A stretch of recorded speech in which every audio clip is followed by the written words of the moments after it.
అయ్యో నీ దగ్గర డబ్బున్నప్పుడు అందరూ వచ్చారు, డబ్బులు లేంగానే ఎవ్వరు లేరు. కానీ ఆయన అలా కాదు. ఆయన ఏ పరిస్థితిలో అయినా నీతో ఉంటాడు. Hallelujah, hallelujah. మై గాడ్, నువ్వు చల్లారిపోయినా, దిక్కు లేకుండా పడిపోయినా, ఒంటరివై డిప్రెషన్లో ఉన్న, బాధలో ఉన్న, దుఃఖములో ఏడుస్తున్నా, ఆయన నీ భుజము తట్టి నిన్ను మరలా లేపి నిలబెడతాడు. హల్లెలూయా.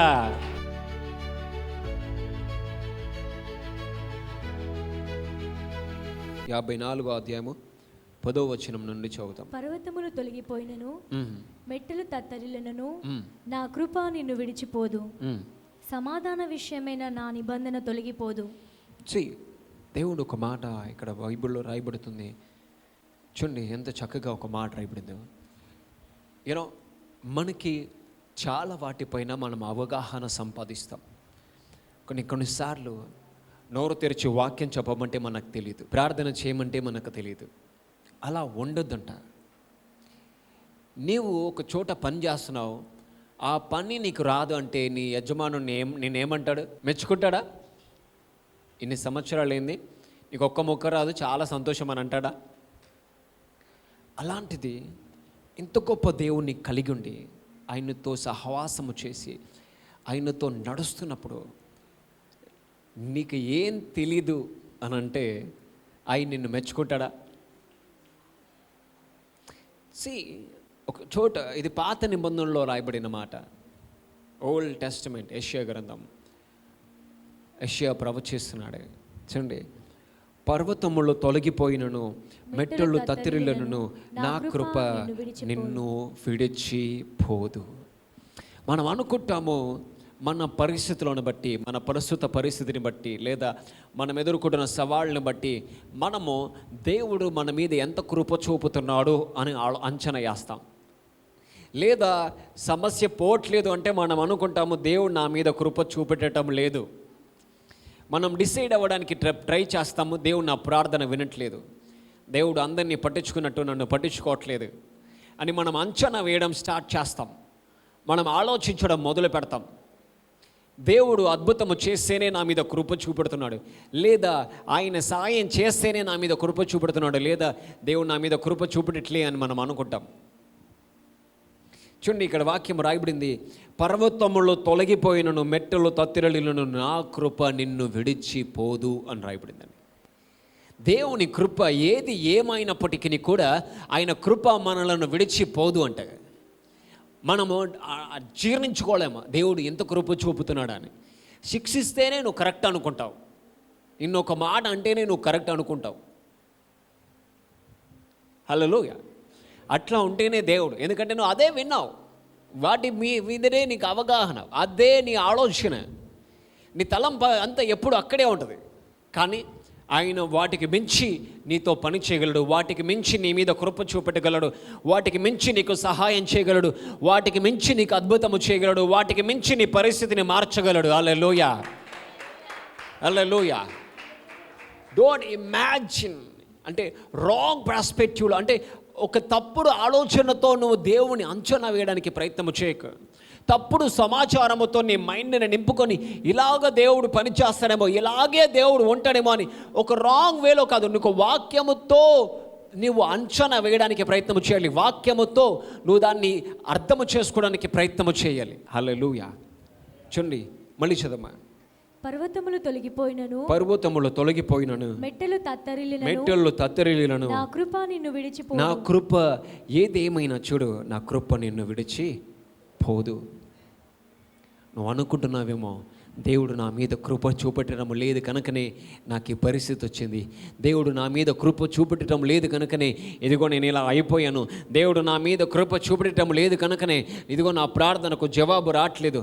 అలా కాదంట. ఆయన కృప విడిచిపోని కృప. హల్లెలూయా. ఆయన కృప విడిచిపోదు. నువ్వు అనుకుంటున్నావు ఆయన కృప విడిచిపోద్దని, లేదు. ఆయన కృప విడిచిపోతే నువ్వు ఎప్పుడో నిర్మూలమైపోవాలా. నువ్వు ఎదుర్కొంటున్న సమస్యల్ని బట్టి, నువ్వు ఎదుర్కొంటున్న శోధనలు బట్టి ఒకవేళ నీ మీద ఆయన కృప లేదు అంటే నువ్వు ఎప్పుడో నిర్మూలమైపోవాలా. మొన్న ఒక బ్రదర్ టెస్ట్ మనీ చెప్తున్నాడు, నేను ఎప్పుడో చనిపోవాల్సిన వాడిని, ఎన్నోసార్లు నాకు ఆపదలు వచ్చాయి, కానీ ఆయన విడిచిపెట్టాడు కదండి.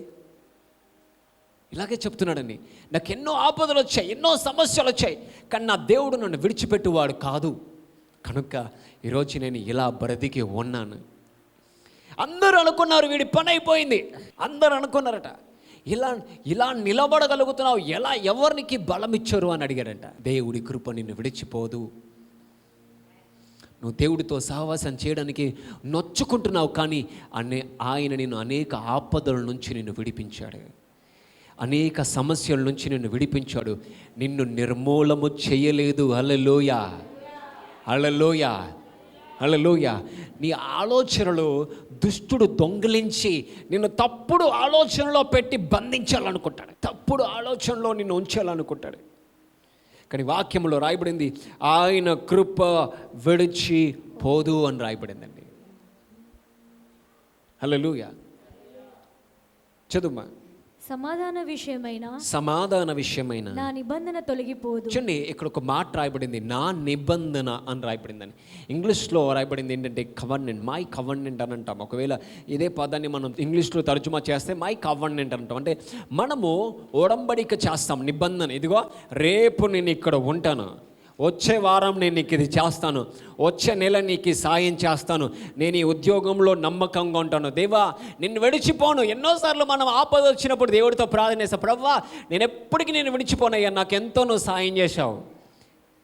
కథ మధ్యలో మన దేవుడు మనం పట్టించుకోవడం అని అనుకొని మనము దేవుడితో ఎన్ని వాగ్దానాలు చేసినా మనం మర్చిపోతాం. ఎందుకంటే దేవుడినితో కలిసి నిన్ను ఇట్లా ఊపట్లే కదా, ఏంట్రా ఇన్ని వాగ్దానాలు చేసావు, చేస్తూనే ఉంటావు, నీ జీవితంతో మనం పట్టించుకోవట్లే కదా. కాబట్టి మధ్యలో మనం మర్చిపోతాం అంటే కొన్నిసార్లు.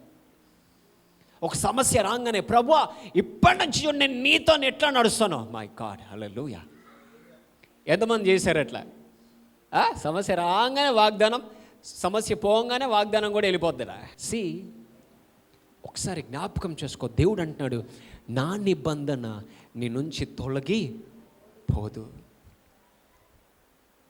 నువ్వు తొలగిపోయినంత మాత్రాన ఆయన నిబంధన నీ నుండి తొలగి పోదు.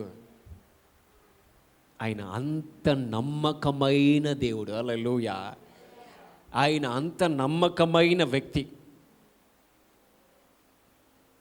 చాలాసార్లు నేను చెప్పాను, తొందరపడి దేవుడికి ఎప్పుడు వాగ్దానం చేయొద్దు. వాగ్దానం చేసావా, నిలబెట్టుకో. నిలబెట్టుకునే సత్తా నీ లోపల ఉండాలి. అవునా కదా? దేవుడితో నడుస్తున్నావా, నడిచి చూపెట్టు, మధ్యలో విడిచిపోకు. ఎందుకంటే ఆయన నిన్ను విడిచి పోడు. అయ్యో నీ దగ్గర డబ్బున్నప్పుడు అందరూ వచ్చారు, డబ్బులు ఏంగానే ఎవ్వరు లేరు. కానీ ఆయన అలా కాదు. ఆయన ఏ పరిస్థితిలో అయినా నీతో ఉంటాడు. Hallelujah, hallelujah. My God. నువ్వు చల్లారిపోయినా, దిక్కు లేకుండా పడిపోయినా, ఒంటరివై డిప్రెషన్లో ఉన్నా, బాధలో ఉన్నా, దుఃఖములో ఏడుస్తున్నా, ఆయన నీ భుజము తట్టి నిన్ను మరలా లేపి నిలబెడతాడు. హల్లెలూయా. నువ్వు మరచిపోతావేమో, ఆయన మరచిపోడు. I never leave you. ఆయన మరచి పోడు. అలాంటిది నువ్వు కూడా ఆయనని గట్టిగా పట్టుకుంటే నువ్వు ఎంత దీవించబడతావు, ఎంత బలంగా తయారవుతావు, ఎంత బలంగా నిలబడతావు, ఎంత గొప్పగా వర్ధిల్లుతావు. చూడండి, ఆయన అంటాడు, మై కవర్నెంట్, నా నిబంధన నిన్ను విడిచి పోదు. దేవుడు ఒక నిబంధన ఒక వ్యక్తితో చేస్తే ఆ వ్యక్తితో ఆయన నిబంధన ఎప్పటికీ ఇప్పుడు ఉన్నట్టే నిలిచి ఉంటుంది. హల్లెలూయా. మళ్ళీ చెప్తున్నాను, దేవుడు ఒక వ్యక్తితో నిబంధన చేస్తే అది ఆ క్షణము చేసినట్టే, వచ్చే సంవత్సరం కూడా ఆ క్షణము చేసినట్టే ఉంటుంది. హల్లెలూయా. మై గాడ్, హల్లెలూయా. ఆలోచనలు పాత గిళ్ళో, ఆయన ఆలోచన పాత పడిపోదు. ఆయన వచ్చే సంవత్సరం అయినా ఈ క్షణము చేసినట్టే ఉంటాడు నీతోని. హల్లెలూయా. 10 సంవత్సరాల తర్వాత అయినా ఈ క్షణము చేసినట్టే ఉంటాడు. ఆయన ఆలోచన పాతగిల్లదు, ఆయన తలంపు చెడిపోదు. నువ్వు చేసిన తప్పులు బట్టో, పొరపాట్లు బట్టో, తప్పుడు దారులను బట్టో ఆయన నిబంధన మరచిపోయే వ్యక్తి కాదు. హల్లెలూయా. ఆయన ఒక్కసారి నిబంధన చేశాడంటే అది శాశ్వత కాలం వరకు నిలిచి ఉండే నిబంధన. హల్లెలూయా. మరచిపోయే వ్యక్తి కాదు ఆయన. ఒకసారి మళ్ళీ చదవమా. సమాధాన విషయమైన నా నిబంధన తొలగిపోదు అని నీ యందు జాలిపడు యెహోవా సెలవిచ్చుచున్నాడు. చూడండి, ఆయన జాలి పడుతున్నాడంట. అయ్యో నా బిడ్డకి ఎలా పడిపోతున్నాడు చూడండి. నా కుమారునికి నిలబడ్డం పడట్లే, నా బిడ్డకు సహాయం కావాలి, ఒంటరిగా సతమతమవుతుంది, అయ్యో నేను ఒంటరి అయిపోయాని బాధపడుతుంది. ఆయన మన మీద జాలిపడి ఆయన అంటున్నాడు, నేను నీతో నిబంధన చేస్తున్నాను, నేను నిన్ను విడిచిపోను. హల్లెలూయా. ఎవ్వరు నిన్ను విడిచిపోయినా నేను నిన్ను విడిచిపోను. ఎక్కడి నుంచి సాయం రాకపోయినా నేను నిన్ను విడిచిపోను. నేను నీకు సాయం చేస్తాను. నేను నీ కొరకు నిలబడతాను. నీ ప్రతి సమయమందు, అసమయమందు, శ్రమలో, దుఃఖములో, ఓటమిలో, బాధలో, ఇరుకులో, అన్నిట్లో నేను నిలబడతాను. నేను నిన్ను నిలబెడతాను. నేను నిన్ను బలపరుస్తాను. నేను నిన్ను చల్లారిపోనివ్వను. నేను నీతో ఉన్నానని అనేకులు తెలుసుకునేలా నేను ఆశీర్వదిస్తాను. We feel alone sometimes. కొన్నిసార్లు మనం ఒంటరితనమును అనుభవిస్తాం. ఒక చిటుకున్న శ్రమ రాగానే మాట మార్చేస్తాం. నా దేవుడు నాకేం చేశాడు, మై గాడ్. ఒక్కసారి నీ జీవితాన్ని తిరగేసి చూసుకో. నీకెన్నిసార్లు దేవుడు నీకు సాయం చేశాడో, ఎన్నిసార్లు నువ్వు చెయ్యి విడిచిపెట్టిన ఆయన నీ చేతిని గట్టిగా ఎంత గట్టిగా పట్టుకున్నాడో ఒక్కసారి జ్ఞాపకం చేసుకో. దుష్టునికి అవకాశం ఇవ్వద్దంట. ఇక్కడ రాయబడింది నిబంధన అనే పదం రాయబడిందండి. మనము ఒక జాబ్లో చేస్తున్నామంటే అగ్రిమెంట్ చేస్తాం. అగ్రిమెంట్, ఇన్ని సంవత్సరాల్లో మనము ఆ ఉద్యోగం చేయాలి అని. నువ్వు అది ఊరికి అది విడిచిపెట్టడానికి వీలు లేదు. ఎందుకంట ఒక అగ్రిమెంట్ ఉంటుంది, ఒక నిబంధన. ఇక్కడ దేవుడు ఒక నిబంధన చేస్తున్నాడు, అగ్రిమెంట్ చేస్తున్నాడు. ఏంటో తెలుసా? నా కృప, నా సమాధానకరమైన నా నిబంధన నిన్ను విడిచిపోదు, నిన్ను విడిచిపోదు. నువ్వు ఎలా అనుకుంటావు ఆయన నిన్ను మరచిపోయాడు, నిన్ను పట్టించుకోవట్లేదు? మై గాడ్, నువ్వు మరచిపోతున్నావేమో, జాగ్రత్త. వాక్యములో ఏమని రాయబడిందో తెలుసా? ప్రతివాడు వాడి సొంత పని నిమిత్తమే వేగిరపడుతున్నాడు. సొంత పని. ఒకసారి మన మనసు మీద చేపెట్టుకొని నువ్వు ఎంత పరిచర్య కొరకు, ఎన్ని ఆత్మలు కొరకు సువార్త ప్రకటించబడాలని నువ్వు ప్రతిరోజు ఎంత ప్రయాసపడుతున్నావు? నేను ప్రార్థన చేస్తున్నాను బ్రదర్. నీ మోకం. ఇంట్లో కూర్చొని నేను ప్రార్థన చేస్తున్నానంటావు. బయట అడుగుపోయి పరిచర్య ఏంటో తెలుస్తుంది. ఒక వ్యక్తి ఎంత ప్రయాసపడుతున్నాడో తెలుస్తుంది. ఒక రోగి ఎంత కష్టపడుతున్నాడో తెలుస్తుంది. నేను ప్రార్థన చేస్తున్నాను, 3 సార్లు చేస్తాను. ఏం ప్రార్థన చేస్తున్నావు?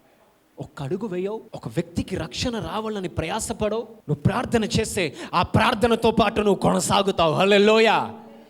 అయ్యదే ఎంతమందికి మాట అర్థమైంది? ప్రార్థన చేస్తే నువ్వు ఆ ప్రార్థనతో పాటు కొనసాగుతావు. సపోజ్ నువ్వు రాత్రి అంతా ప్రార్థన చేసావు, ప్రభువా నేను రేపటి నుంచి భయపడొద్దు. దాని అర్థం ఏంటి? పొద్దున్న లేచి భయపడాలనా?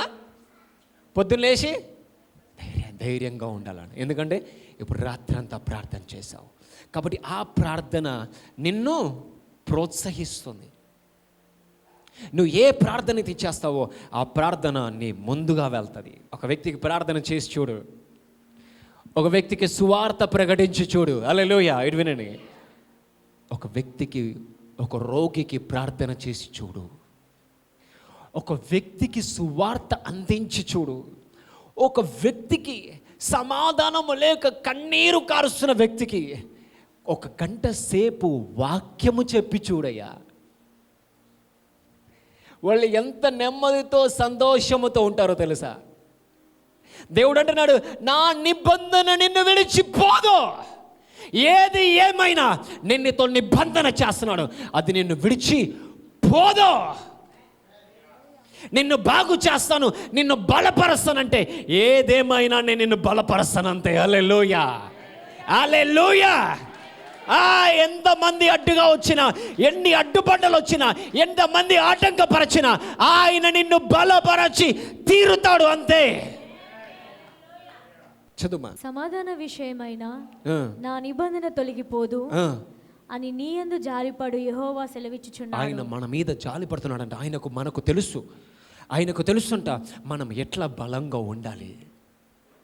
ఎలా ఈ సమస్యను దాటాలి, ఎలా ఈ వ్యక్తికి సహాయం కావాలి. ఈ వ్యక్తి నిజంగానే ఒంటరయ్యాడు. ఈ వ్యక్తికి ఎక్కడి నుంచి సాయం లేదు, ఈ వ్యక్తికి ఎక్కడి నుంచి మార్గము లేదు. కనుక ఆయన మన మీద జాలితో అంటున్నాడు, నేను నీ మీద కృప చూపుతాను.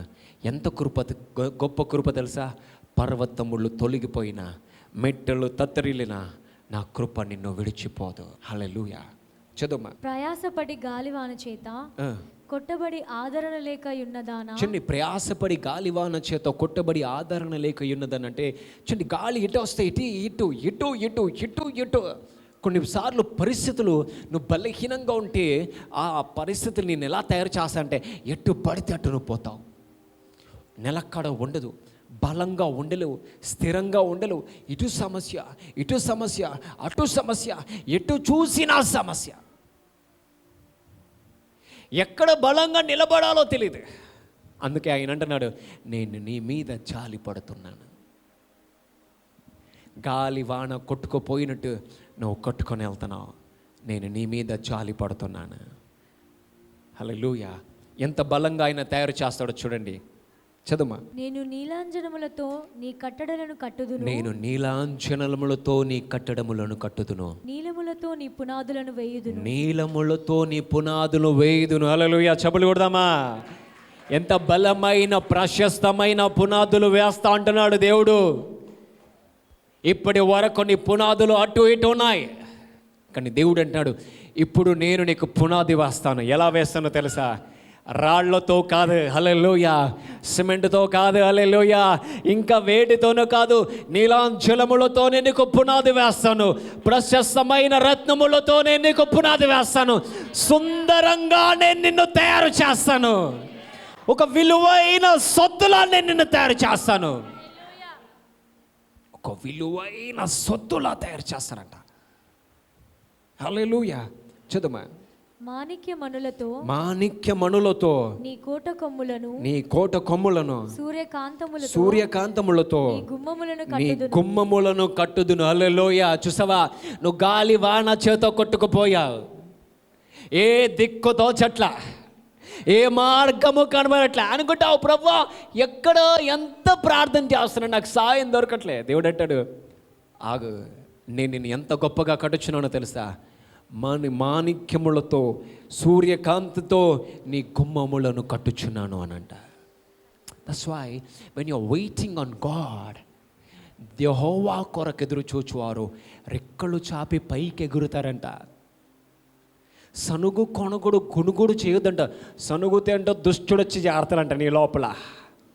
దానికంటే ఘోరం ఉండదు. ఇంకా నువ్వు సనిగావా, దుష్టుడు వచ్చి చేరతాడంట. దుష్టుడు వచ్చి చేరడమే కాదు, నిన్ను జరుపుతాడంట, నీ పునాదిని పాను చేస్తాడంట. అయ్యో, ఎంత బాగా కట్టబడ్డావు, కట్టబడిన తర్వాత ఇదిగో కట్టబడచ్చు అంట. పాత నిబంధనలో బాబేలు గోపురం కడుతున్నాడట వ్యక్తి. మంచిగా కడుతున్నాడు. ఎక్కడ దాకా కడుతున్నాడట? అసలు ఆకాశం దాకా కడదాము, అక్కడ ఏముందో చూద్దామని పైన కడుతున్నాడంట.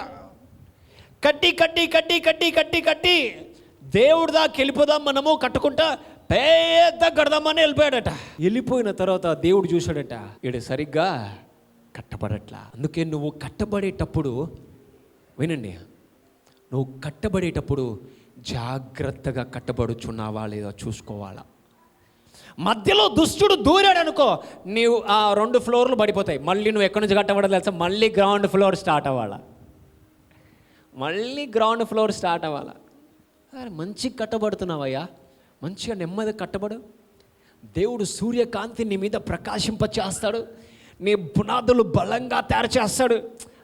అన్నా, పరిస్థితి బాలా, నువ్వు అనాలా, పరిస్థితి బాలైపోయినా ఆయన నా కృప విడిచిపోదు. హల్లెలూయా.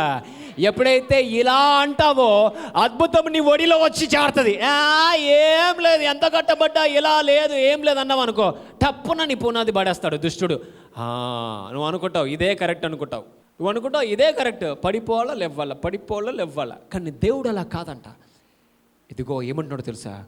మణి మాణిక్యములతోని కోట కొమ్ములను, కాంతములతోని కొమ్మములను నేను కట్టుదును. ఇక్కడ చూడండి, ఒక మాట రాయబడింది, ప్రశస్తమైన రత్నములతో నీ సరిహద్దులను ఏర్పరచుదును. హల్లెలూయా. ప్రశస్తమైన రత్నములు వస్తున్నాయి. ఎలా కడుతున్నాడంట ఆయన నిన్ను? చెప్పండి, ఎలా కడుతున్నాడంట? చెప్పండి, ప్రశస్తమైన, చెప్పాలా, నోరు తెరవాలా, ప్రశస్తమైన రత్నములతో నేను కట్టబడుచున్నాను. మై గాడ్, హల్లెలూయా. పెద్ద గోపురం కడదామని పైకి వెళ్తే అందరి భాషలు తారుమారయ్యాయంట. కొన్నిసార్లు నీవు బలంగా నిలబడితే నీ పరిస్థితి తారుమారు అవ్వదు. వినండి, నువ్వు బలంగా అలాగే గట్టిగా నిలబడితే నీ పరిస్థితులు తారుమారవవు, దుష్టుని ప్రణాళికలు తారుమారవుతాయి. హల్లెలూయా, హల్లెలూయా. ఒక వచనం చూద్దాం. ఇందుకు నేనేం చెప్పాను? నిబంధన. అందరనండి నిబంధన, అందరనండి నిబంధన, మళ్ళీ అనండి నిబంధన. హెబ్రీయులకు రాసిన పత్రిక 6వ అధ్యాయము 13వ వచనం చూద్దాం. దేవుడు అబ్రహామునకు వాగ్దానము చేస్తున్నాడంట. వాగ్దానము దేవుడు అబ్రహాముకు చేస్తున్నాడంట. అయితే వాగ్దానము చేసేటప్పుడు అని రాయబడింది. చదువుమా. తనకంటే ఏ గొప్పవాని తోడు అని ప్రమాణము చేయలేకపోయాను గనుక, తనకంటే ఏ గొప్పవాని తోడు అని దేవుడు ప్రమాణము చేయలేదంట. తన తోడు అని ప్రమాణము చేసి దేవుడు అబ్రహాముకు వాగ్దానం చేసేటప్పుడంట తన తోడు అని ప్రమాణం చేసుకున్నాడంట. నిన్ను ఆశీర్వదిస్తానయ్యా, నా మీద ఒట్టు. Hallelujah. Wow, look at me, look at me, look at me. నన్ను చూడండి అయ్యా. దేవుడు అబ్రహాముకు వాగ్దానం చేసేటప్పుడు తన తోడని ప్రమాణం చేశాడట. నీకు మాత్రం జంతువుల మీద, చెట్ల మీద, పక్షుల మీద వేశాడు. అవునా? చెప్పాలా? నీకు మాత్రం, అబ్రహాముకు మాత్రం దేవుడు తన మీద ఒట్టు పెట్టుకున్నాడు. నీ ఒక్కనే ఆ చెట్ల మీద, తొట్టి మీద, జంతువుల మీద ప్రమాణం చేశాడా? చెప్పాలా? దేవుడు చూశాడట, ఏ గొప్పవారి మీద అయ్యా ప్రమాణం చేయాలి అని తన మీద తను ఒట్టు పెట్టుకున్నాడంట. నా మీద ఒట్టయ్యా, నేను నిన్ను ఆశీర్వదిస్తాను. My God, hallelujah. Oh wow, wow. దేవుడు తన మీద తాను ఒట్టు పెట్టుకున్నాడంట. నేను నిన్ను దీవిస్తా, నేను నిన్ను ఆశీర్వదిస్తా, నేను నిన్ను గొప్ప చేస్తా. నా జీవితంలో ఎప్పుడు కూడా నువ్వు అనుకుంటావేమో సమస్యలు చూడలేదని, నేను చూసా. కానీ నా దేవుడిని ఎప్పుడు కూడా, నా దేవుడు నాకేం చేయలేదని ఎప్పుడు అనలేదండి. ఆయన ఏది ఇచ్చినా సూపర్గా ఇస్తాడని ఎదురు చూస్తా. హల్లెలూయా, హల్లెలూయా, హల్లెలూయా. మై గాడ్, ఆయన దేవాతి దేవుడే ఆయన ఒట్టు పెట్టుకున్నానంట. ఎప్పుడైనా నీకు అనిపిస్తే అయ్యో నాకు ఈ సమస్య వచ్చింది అని అనుకుంటే నువ్వు ఒకటి జ్ఞాపకం చేసుకోవాలంట, ఆయన మీద ఆయన ఒట్టు పెట్టుకున్నాడయ్యా, నన్ను ఆశీర్వదిస్తాడు ఆయన. నీ నోటి నుండి మాట విశ్వాసముతో రావాలా, సంతోషంగా రావాలా, ఆనందంగా రావాలా. చూడండి, ఇక్కడ రాయబడింది, దేవుడు అబ్రహాముకు వాగ్దానము చేసినప్పుడు తనకంటే ఏ గొప్పవాని తోడు అని ప్రమాణము చేయలేకపోయాను గనక తన తోడు అని ప్రమాణము చేసి నిశ్చయముగా నేను నిన్ను ఆశీర్వదింతును. అందరనండి నిశ్చయముగా, అందరనండి నిశ్చయముగా, నిశ్చయముగా నేను నిన్ను ఆశీర్వదిస్తానని చెప్పాడట. ఈరోజు దేవుడు నిశ్చయముగా నిన్ను ఆశీర్వదించును గాక. మర్చిపోతాడా దేవుడు? మర్చిపోతాడా? విడిచిపోతాడా? చెప్పండి, చెప్పండి, మర్చిపోతాడా? మర్చిపోడండి. వాక్యంలో రాయబడింది, నీ తల్లి మర్చిపోతుందేమో, నీ తండ్రి మర్చిపోతాడేమో నేను నిన్ను మరచిపోను అని రాయబడింది. నిశ్చయముగా నేను నిన్ను ఆశీర్వదింతును, నిశ్చయముగా నేను నిన్ను విస్తరింపచేతును అని చెప్పాను. ఏమని ప్రమాణం చేశారంట? తన తోడు అని ప్రమాణం చేసి నిశ్చయముగా నేను నిన్ను ఆశీర్వదిస్తా, నిశ్చయముగా నేను విస్తరింపచేస్తంటే ఆ మాట నమ్మి అతడు ఓర్మితో సహించి ఆ వాగ్దాన ఫలము పొందను. ఇటు చూడండి, లుక్ ఎట్ మీ. నన్ను చూడండి, నీ పక్కన వారికి చెప్పండి, లుక్ ఎట్ పాస్టర్ అని చెప్పండి, దైవజనుని చూడండి చెప్పండి, లుక్ ఎట్ మీ. ఇక్కడ ఏముందో తెలుసా? అందరూ అనండి, ఆ మాట నమ్మి. ఇటు చూడండి వెనకల, ఆ మాట నమ్మి అనండి. ఆ మాట నమ్మి అతడు ఓర్పుతో సహించి వాగ్దాన ఫలము పొందెను. తిట్టి వెళ్ళిపోయాడు, కోపడ్డాడు, విసుక్కున్నాడు, సనుక్కున్నాడు. లేదండి, ఆ మాట నమ్మి ఓర్పుతో సహించి వాగ్దాన ఫలము పొందెను. ఇటు చూడండి, ఒక మాట చెప్తాను వినండి. ప్రతి వాగ్దానము ఫలముతో నింపబడి ఉన్నది. హల్లెలూయా. Every promise carries the fruit of God. ప్రతి వాగ్దానము ఒక ఫలముతో ఉన్నది. అబ్రహాము ఆ ఫలమును పొందుకున్నాడని రాయబడింది. చూడండి, ఇక్కడ రాయబడింది, అబ్రహాము ఆ వాగ్దాన ఫలము పొందేను అని రాయబడింది. ఒక మాట చెప్తాను వినండి. నీ ఫలము, వాగ్దానములు దేవుడు కేవలం నీకు వాగ్దానములు మాత్రమే ఇలే, నీకు ఫలములు కూడా ఇచ్చాడు. నీ కొరకు కేవలం వాగ్దానాలు మాత్రమే కాదు ఎదురు చూసేది, నీ కొరకు ఫలం ఎదురు చూస్తుంది. అందుకే అబ్రహాము వాగ్దానము నమ్మాడంట.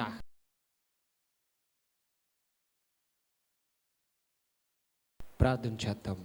నీ శరీరంలో ఎక్కడ బలహీనత ఉన్న చేతులు ఉంచండి. నువ్వు బలహీనంగా ఉన్న చోట ఆయన నిన్ను బలపరుస్తున్నాడు. నీ ఎముకలో, మాంసమును, కండనరములను ఆయన నూతన బలము చేత నింపుచున్నాడు, నూతన శక్తి చేత నింపుచున్నాడు. నీ ఎముకల్లో, మాంసముల్లో, కండనరముల్లో నువ్వు స్వస్థతను పొందుచున్నావు. ఇదిగో, దేనిని జ్ఞాపకము చేసుకొని నువ్వు బాధపడుతున్నావో దేవుడు తెలుస్తున్నాడు. వాటిని నువ్వు జ్ఞాపకము చేసుకోనకు. నీ బాధ తొలగించబడి ఉన్నది. దేనిని జ్ఞాపకము చేసుకొని నువ్వు చింతిస్తున్నావో దానిని జ్ఞాపకము చేసుకొనకు. దేవుడు తెలుస్తున్నాడు, ఇదిగో నేను ఒక నూతన క్రియ చేయుచున్నాను, ఇప్పుడే అది మొలొచ్చును, నువ్వు దాన్ని ఆలోచన చేయి. ఆయన చేసే నూతన క్రియను ఆలోచన చేయి. ఆయన చూపే కృపను ఆలోచన చేయి. ఆయన తెరిచే మార్గము గురించి ఆలోచన చేయి. ఆయన చేసే అద్భుతాల గురించి ఆలోచన చేయి. ఆయన ఇదిగో నూతన క్రియ చేయుచున్నాడు, ఎప్పుడే అది మొలొచ్చును, నీవు దాన్ని ఆలోచన చేయి. Thank you father, thank you lord. నీ కన్నీరు తుడిచి ఆనందముతో దేవుడు నింపబోచున్నాడు. నీ బాధను మరచిపోయేంత సంతోషమును ఆయన దయచేయబోతున్నాడు. నీ చింతను మరచిపోయేంత ఆనందమును ఆయన దయచేయబోతున్నాడు. You will rejoice. Thank you father. అందరూ ప్రార్థన చేయండి. నా ఫలమును నేను పొందుకుంటాను, నా ఫలమును నేను పొందుకుంటాను అని ప్రార్థన చేయండి. తండ్రి స్తోత్రం ప్రభువా. ప్రార్థన చేద్దాం. లైవ్లో ఉన్నవాళ్ళు, ఇదిగో నువ్వు బలహీనంగా ఉన్నావేమో, ఆయన నిన్ను స్వస్థపరుస్తున్నాడు. You are healed. నువ్వు లేచి నిలబడి నీ శరీరాన్ని చూడు, నువ్వు స్వస్థత పొంది ఉన్నావు. నీ శరీరాన్ని చూసుకో, నువ్వు స్వస్థత పొంది ఉన్నావు. నీ నడుములో, నీ కాళ్ళలో, నీ మెడలో, నీ కడుపులో, నీ ఛాతిలో, wherever you are sick, నువ్వు ఎక్కడ బలహీనంగా ఉన్నావో నువ్వు ఇప్పుడే స్వస్థతను పొంది ఉన్నావు. లేచి నించొని నీ శరీరాన్ని చూసుకో, నువ్వు స్వస్థత పొంది ఉన్నావు. లైవ్లో ఉన్న ఎక్కడ ఉన్నా ఆయన నిన్ను స్వస్థపరచాడు. Hallelujah, hallelujah. Thank you Lord. ప్రభువా నీకు వందనాలు. ఇక్కడున్న ప్రతి ఒక్కరి నిమిత్తం ప్రార్థిస్తున్నాను. దీవించండి, ఆశీర్వదించండి, బలపరచండి. నూతన బలము, నూతన శక్తిని, సంపూర్ణ స్వస్థతను దయచేయమని యేసు క్రీస్తు నామమున అడుగుచున్నాను తండ్రి. ఆమేన్.